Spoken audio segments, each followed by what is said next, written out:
Welcome to Screen It or Stream It, where we take a look at a movie in theaters and compare it against one that you could watch streaming. and try to decide which one should you go with.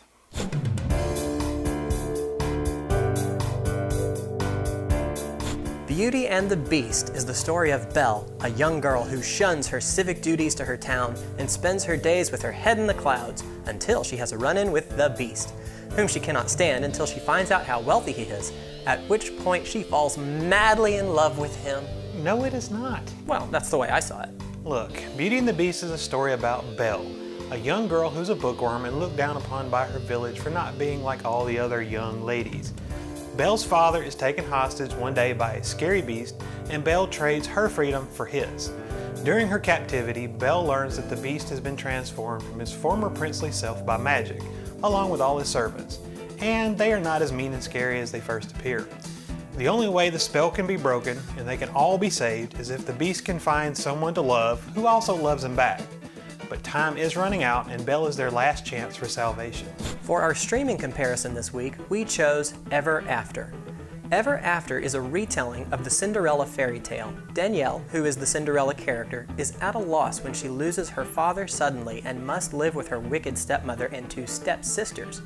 The stepmother begins to sell off all of Danielle's family belongings in an attempt to keep up her lavish lifestyle and try to get her daughters to catch the eye of Prince Henry. But Danielle runs into the prince while working in the field, and the two become smitten with each other, while neither actually knows the identity of the other.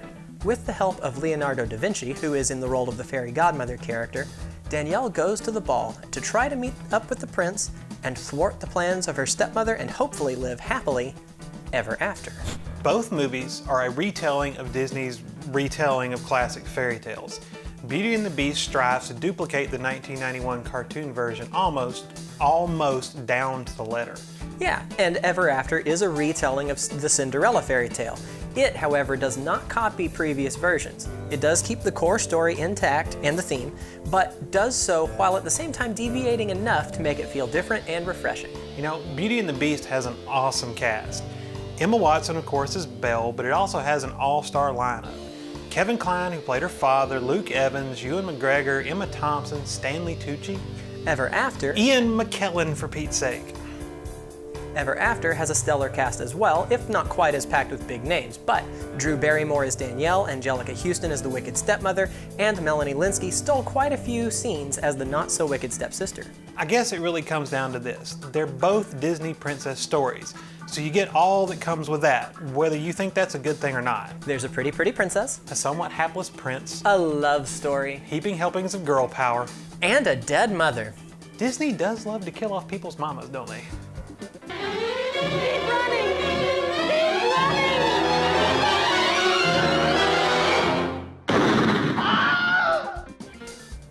Now, about the cast. Beauty and the Beast has the better cast. Probably, but I think that actually hurts it. I had a hard time seeing past the star power and actually seeing the characters. I saw Emma Watson, I saw Kevin Kline, but not Belle and her father. That might just be a me thing though. I did feel that the actors in both movies really brought their A game. However, where Ever After has an edge is in the storytelling, and I don't mean in the writing so much as in the delivery. Ever After treats the audience as if they had never heard the Cinderella tale before, and then they deliver it. Beauty and the Beast seems to rely on familiarity, and either in the screenwriting or editing, they sacrifice some of the building of the relationship between Belle and the Beast for some other added backstory, side moments, and new songs. While they were interesting, that one relationship is the heart of this story, and we felt like it got a bit of a bypass. Get it? Heart? Bypass? Sorry. So for the verdict, for Beauty and the Beast, we're gonna give it 3 out of 5 stars.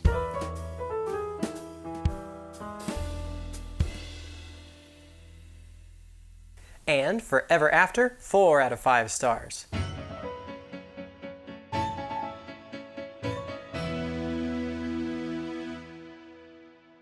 Now, we don't always recommend the higher rated movie. So what are we gonna recommend? Beauty and the Beast. Really? No, we're gonna say stream it. Yeah, stay home and watch Ever After. I guess it boils down to this. Neither of us is really the target demographic for either movie. Right, they're Disney princess movies and we're two burly dudes.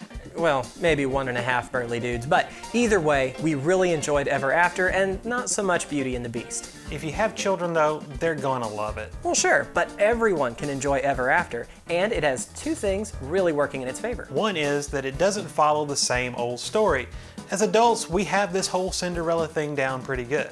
But Ever After shakes it up enough to feel like a new movie rather than the retelling of an old one. Danielle is genuinely a strong, in the literal sense, Watch the movie, you'll figure it out. an independent female character. She is by no means a helpless damsel in distress. Plus, the addition of Leonardo da Vinci in place of the fairy godmother was a fantastic change to the story. One of the stepsisters really wasn't evil, more like powerless to do anything. And without spoiling the movie, there were a lot of little secondary characters not in the original. Beauty and the Beast, on the other hand, was almost too exact of a copy. There were some things that got changed from the cartoon, but not enough to make it worth the trip to theaters to see. That, plus the aforementioned gaps in the storytelling, ultimately gave Ever After the edge. I know these aren't our type of movies, but I was actually shocked when our wives liked Beauty and the Beast less than we did. I guess they had more of an emotional attachment to the original. Maybe. So that is our recommendation. Stay home, put your feet up, make some popcorn, and watch Ever After. That's it for Screen It or Stream It. And remember, don't take your kids to the movies on Tuesdays. That's when we go.